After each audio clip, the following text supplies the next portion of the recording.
On that dark night in Jerusalem, when the little baby was born, these were a people who were in need of a Prince of Peace. These were a people who knew what it was like to live in a land of the shadow of death. They were under Roman occupation, they were terrorized, they were slaves in their own land, and they were needing a Prince of Peace.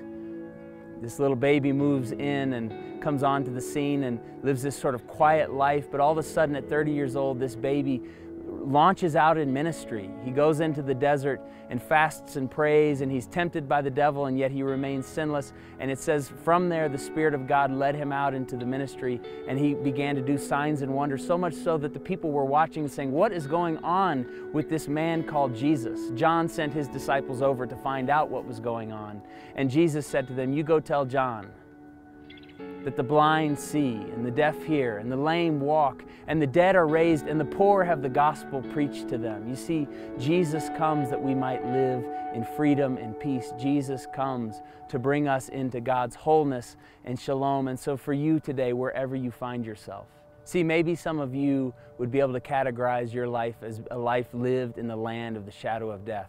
Maybe you're under the tyranny of anxiety or fear or depression. Maybe you're under the weight of sin and slavery, and you find yourself in need of the Prince of Peace to come on the scene to speak shalom to your life. Well, I have good news for you.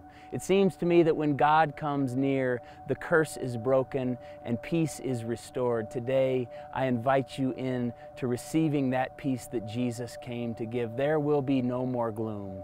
There will be no more darkness. For those of us living in the land of the shadow of death, a great light has shone. For unto us a Son is born, unto us a Son has been given, and he will be for us the Prince of Peace.